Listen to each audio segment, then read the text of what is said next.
सर्वेश्वर दयाल सक्सेना का जन्म उत्तर प्रदेश बस्ती जिले में सन 1927 में हुआ। उन्होंने इलाहाबाद विश्वविद्यालय से उच्च शिक्षा ग्रहण की। उच्च शिक्षा जो उन्होंने अर्जित की है वो इलाहाबाद विश्वविद्यालय से की है। आरंभ में उन्हें आजीविका का मतलब रोजगार हेतु काफी संघर्ष करना पड़ा। देखो हिंदी साहित्य में अनेक कवियों को पढ़ते हैं, लगभग सभी कवियों के साथ ये संघर्ष रहा है कि उन्हें रोजगार हेतु प्रारंभिक समय में काफी संघर्षों से जूझना पड़ा। बाद में दिनमान के उपसंपादक, दिनमान पत्रिका है जिसके ये उपसंपादक रहे। दिनमान क्या है? पत्रिका, जिसका इन्होंने उप संपादन का कार्य या कार्यभार संभाला, एवं चर्चित बाल पत्रिका पराग, क्या नाम है? पराग। उस समय ये बाल पत्रिका चला करती थी जो बहुत चर्चा में थी। बाल पत्रिका, चर्चित बाल पत्रिका उस समय काफी ये चर्चित पत्रिका हुआ करती थी पराग, और उसके संपादक बने। अर्थात इन्होंने दिनमान के उप संपादन का और पराग पत्रिका के संपादन का कार्य किया। और सन 1983 में उनका आकस्मिक निधन हो गया। इनको सामान्य जीवन परिचय में पड़ा कि सर्वेश्वर दयाल सक्सेना का जन्म उत्तर प्रदेश के बस्ती जिले में सन 1927 में हुआ। इलाहाबाद विश्वविद्यालय से उच्च शिक्षा ग्रहण की। आरंभ में उन्हें आजीविका हेतु काफी संघर्ष करना पड़ा। बाद में दिनमान के उपसंपादक एवं चर्चित बाल पत्रिका पराग, चर्चित बाल पत्रिका पराग के संपादक बने, और सन 1983 में उनका आकस्मिक देहांत हो गया। इनकी प्रमुख रचनाएं हैं, देखिए आप, काठ की घंटियां, बांस का पुल, एक सूनी नाव, गर्म हवाएं, कुआनो नदी, जंगल का दर, खूंटियों पर टंगे लोग, उनके प्रमुख कविता संग्रह हैं। इस प्रकार से उनके काव्य संग्रह नंबर 1 काठ की घंटियां, दूसरा है बांस के पुल, तीसरा है एक सूनी नाव, चौथा है गर्म हवाएं, पांचवा है कुआनो नदी, छठा है जंगल का दर्द, और सातवां है खूंटियों पर टंगे। ये इनके काव्य संग्रह, कविता संग्रह है। इसके बाद में देखिए उनके प्रमुख कविता संग्रह। नई कविता के प्रमुख कवि, नई कविता युग के प्रमुख कवि सर्वेश्वर दयाल सक्सेना ने उपन्यास, नाटक, कहानी, निबंध एवं प्रचुर मात्रा में बाल साहित्य भी लिखा। दिनमान जो पत्रिका हुआ करती थी जिसमें वो उप संपादक बने थे, में प्रकाशित चर्चे और चरखे स्तंभ के लिए सर्वेश्वर बहुत चर्चित। दिनमान जो पत्रिका थी उसमें कवि सर्वेश्वर दयाल सक्सेना का एक स्तंभ, एक लेख निकला करता था जिसका नाम क्या है? चर्चे और चरखे। ये उसमें दिनमान जो पत्रिका थी उसमें प्रकाशित हुआ करता था, और इससे इन्हें काफी प्रशंसा, काफी प्रसिद्धि प्राप्त हुई है। सर्वेश्वर दयाल सक्सेना को काफी लोकप्रियता हासिल हुई है। देखिए आप आगे,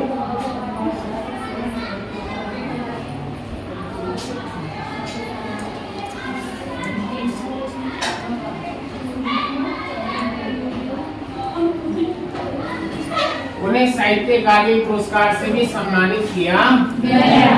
सर्वेश्वर के काव्य में ग्रामीण संवेदना, सर्वेश्वर के काव्य में ग्रामीण संवेदना के साथ शहरी मध्यम वर्गीय जीवन बोध भी देखा हुआ है। ये बोध उनके कृत्य में ही, भाषा में भी दिखाई देता है। सर्वेश्वर की भाषा सहज एवं लोक की महत्व है। संकलित कविता में कवि ने मेघों के आने की, देखो परिचय देखिए आप, जो हमारे पाठ्य पुस्तक में कविता संकलित की गई है जिसका नाम है मेघ आए। क्या नाम है? मेघ आए। कविता में कवि ने मेघों के आने की तुलना सजकर आए प्रवासी अतिथि अर्थात दामाद से।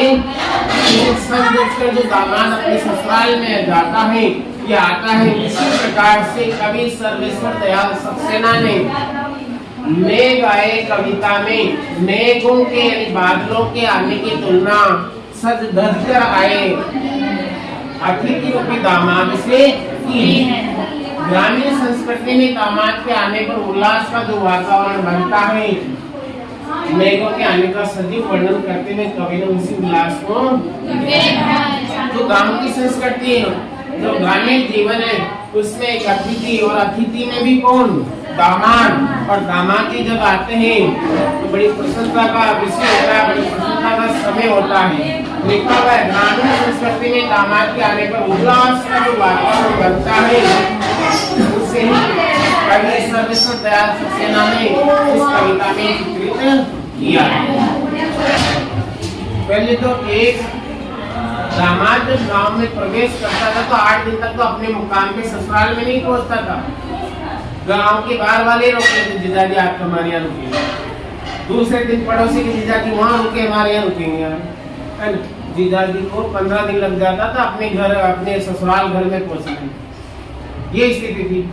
इतना उल्लास और इतनी प्रसन्नता का वातावरण गाँव में पहले हुआ करता था, आज भी है। आज भी ऐसा ही जहाँ है जिन गाँवों में है। तो उसी का वर्णन यहाँ पर कवि सर्वेश्वर दयाल सक्सेना ने मेघ आए बड़े बंठन के संवर के इस कविता के माध्यम से किया है कि जब मेघ रूपी दामाद आते हैं अतिथि के रूप में, तो क्या क्या गांव की संस्कृति में क्या हलचल होती है, कैसा उल्लास का वातावरण होता है, उसी का वर्णन किया है। तो कवि सर्वेश्वर दयाल सक्सेना ने ग्रामीण संस्कृति का वर्णन मेघ रूपी दामाद के पधारने के रूप में चित्रित किया है, वर्णन किया है। देखिए आप यहाँ पर एक दामाद, मेघ रूपी दामाद का वर्णन किया गया है कि किस प्रकार से प्रसन्नता का वातावरण ग्रामीण संस्कृति में एक किसान परिवार में होता है। मेघ आए बड़े बंठन के संवर के, आगे आगे नाचती गाती बयार चली, दरवाजे खिड़कियां खुलने लगी गली गली, पाहुन जो आए हो गांव में शहर के, मेघ आए बड़े बंठन के संवर के। तो कविता उसमें प्रकृति का मानवीकरण किया गया है। यहाँ पर मेघ एक क्या है, प्रकृति का अंग है, प्रकृति का चित्रण है। यानी मानव के या अमूर्त में मूर्त का आरोप किया गया, निर्जीव में सजीव का आरोपण किया गया। इसलिए पूरी कविता में मानवीकरण अलंकार है। कौन सा? मानवीकरण। अनुप्रास और छोटे मोटे अलंकार तो इसे, लेकिन पूरी कविता मानवीकरण अलंकार के रूप में चित्रित की गई। यानी मानवीकरण अलंकार इसमें है, क्योंकि अमूर्त में मूर्त का, निर्जीव में सजीव का, अचेतन में चेतन का आरोप किया गया है। इसलिए यहाँ पर कौन सा अलंकार है? मानवीकरण। मानव के अंगों का, मेघ निर्जीव है लेकिन उसे दामाद बनाया गया है, मानव के रूप में चित्रित किया गया। इसलिए यहाँ पर कौन सा अलंकार है? मानवीकरण अलंकार। मेघ आए बड़े बंठन के संवर के, आगे आगे नाचती गाती बयार चले। मेघ आए यानी जब मेघ रूपी दामाद आते हैं, अर्थात जो बादल आते हैं, बादल जब आकाश में छा जाते हैं तो उससे पहले क्या है? हवा चलती है।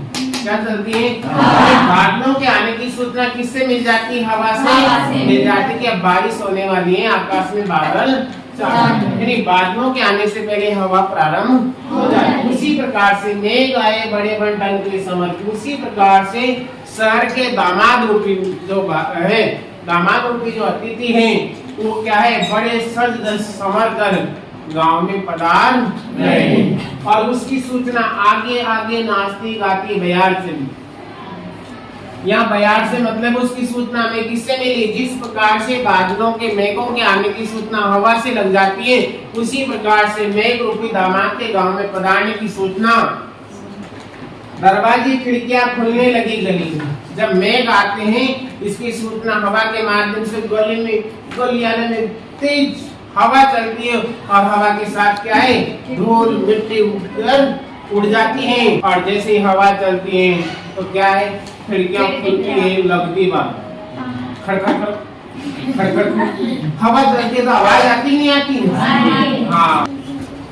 पाहुन जो आए हो गाँव में शहर की, अर्थात मेहमान जो पधारे हैं गाँव में शहर में।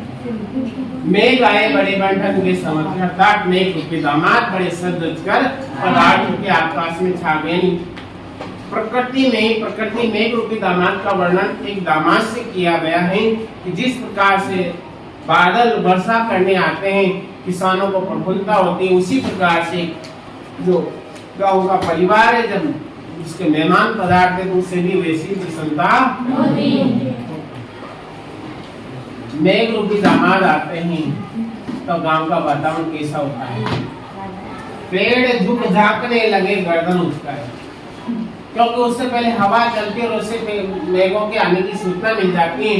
तो जो बड़े बुजुर्ग पेड़ है, बड़े बड़े पेड़ हैं, वो भी क्या करते हैं, उस हवा के मारे उनकी क्या है, बार बार टहनियां नीचे होती है और ऊपर उठती, टहनियां नीचे होती है और ऊपर उठती है। तो ऐसा लग रहा है जैसे शहर के जो मेहमान आए, शहर के जो दामाद आए, उनका स्वागत करने के लिए वो पेड़ क्या है, आगे बढ़कर उनकी जुहार कर रहे हैं, उनका स्वागत कर रहे हैं। जिस प्रकार से मेघ रूपी बादलों के बरसने से पहले हवा चलती और हवा से पेड़ झुकने लगते, उनकी टहनियां ऊपर नीचे होने लगती, ऐसा लगता है कि वो टहनियां, वो पेड़, वो प्रकृति का वातावरण बड़े बुजुर्ग पेड़ मानव के रूप में चित्रित किया गया है और वो स्वागत कर रहा है, मेघ रूपी बादलों तुम वर्षा करो, तुम्हारा हम स्वागत करते हैं। उसी प्रकार जिस प्रकार से शहर के मेहमान जब गांव में आते हैं तो गांव के घर के परिवार के जो मुखिया हैं, बुजुर्ग व्यक्ति हैं, वो आगे बढ़कर सबसे पहले उनका स्वागत करता है।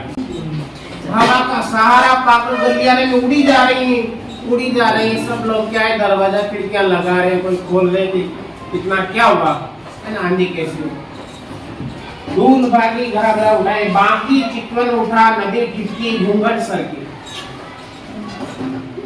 तिरछी निगाहों से बाकी चितवन उठाकर, टेढ़ी निगाहों से नदी ठिठकी, नदी भी बहती हुई रुक गई, ठिठक गई, ठहर गई, नदी का पानी भी क्या हुआ, ठहर गया।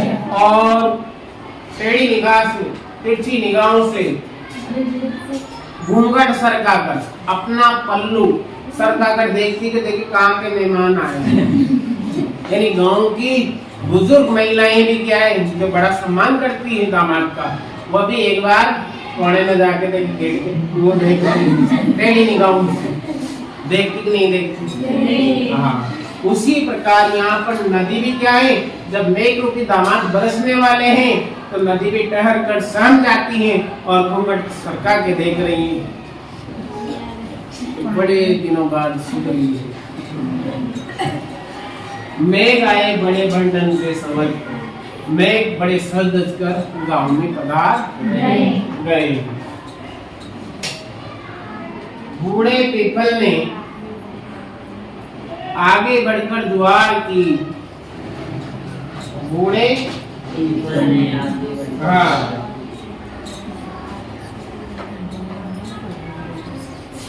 बूढ़े पीपल ने आगे बढ़कर दुआ की, बरस बाद सुधी लीनी, बोली अकुलाई लता, ओठ हो कीवार की, हर्षाया काल लाया, पानी बरात बल के, मेघ आए बड़े बंठन के समझ। बूढ़े पीपल ने, गांव का बुजुर्ग व्यक्ति जब दामाद आते हैं तो उनका स्वागत करता है, उनका सम्मान करता है कि आइए, है ना। बूढ़े पीपल ने जिस प्रकार से मेघ रूपी दामाद में मेघों के बादलों के आने से जो बड़े वृक्ष हैं वो भी उस हवा से और वजन के मारे नीचे झुक जाते हैं, ऊपर उड़ते हैं, ऐसा लगता है जैसे वो गर्दन उठा उठा कर देख रहे हैं, यानी उनको प्रणाम कर रहे हैं, उनका स्वागत कर रहे हैं। उसी प्रकार से यहाँ पर गांव के जो बुजुर्ग लोग हैं वो दामाद का स्वागत सम्मान कर रहे हैं और कह रहे हैं कि अब किसने कहा, बरस बाद सुधी लीनी, बोली अकुलाई लता और मुँह की बात, लता रूपी नायिका, लता को यहाँ पर नायिका के रूप में चित्रित किया, एक प्रियतमा के रूप में चित्रित किया गया लता को। लता जानते हो, बेल, बेल जिसमें फूल आते हैं। बोली अकुलाई, बोली यानी बोलती, अकुलाई यानी व्याकुल होकर, लता ओठ हो की वाट, और गेट के ओट में, गेट के आड़ में होकर, किवाड़ के आड़ में होकर लता व्याकुलता से बोलती, व्याकुल होकर बोली, बरस बाद सुधी लीनी, पूरे 1 साल बाद याद आई है तुम्हें। कितने साल बाद? 1 साल बाद। बरस बाद सुधी लीनी, सुधी का मतलब याद लेनी यानी ली है, बरस यानी एक वर्ष बाद याद आई। लता को एक नायिका के रूप में चित्रित किया गया है। जिस प्रकार से एक नायिका अपने प्रीतम से कहती है कि पूरे 1 साल बाद आए, उसी प्रकार से लता कह रही है बादलों से कि आपको पूरे 1 साल बाद मेरी याद आई, जो अब आप पधारे। व्याकुल हो गई, विरह में हर्षाया काल लाया पानी पराग बरकी। बड़ी प्रसन्नता से हर्षाया प्रसन्न होकर काल यानी तालाब लाया पानी पराग बरकी। जो तालाब है गांव का पोखर है वो अपने पूरा ताल पराग भर के पानी लाता और मेघ रूपी दामाद के पैर पकड़ता है, पैर धोता है।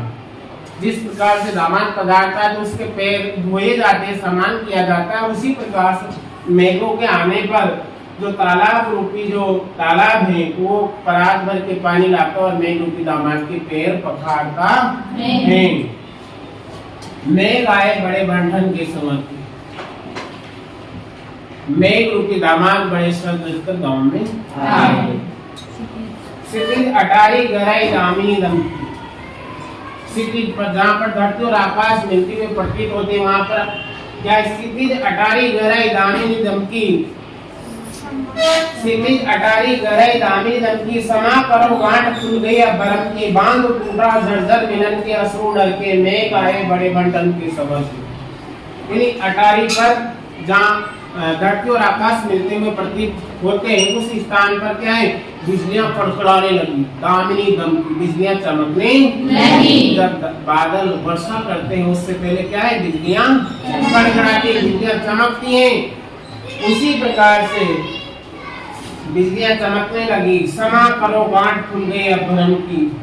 और यहाँ पर लता रूपी नायिका कहती हैं कि हमें क्षमा करे, हमें भ्रम था कि इस वर्ष बरसात होगी या नहीं होगी, हमें माफ करे, हमें क्षमा करे। अब हमारे भ्रम की गांठ खुल गई है। बांध टूटा झरझर मिलन के अश्रु नर के। लता रूपी नायिका और बादल रूपी दामाद।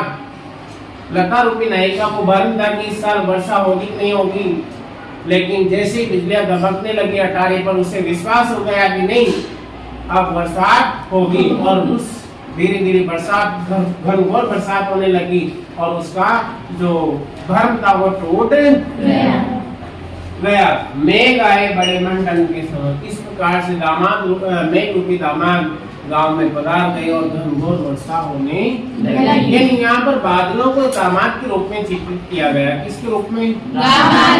दामाद के रूप में चित्रित।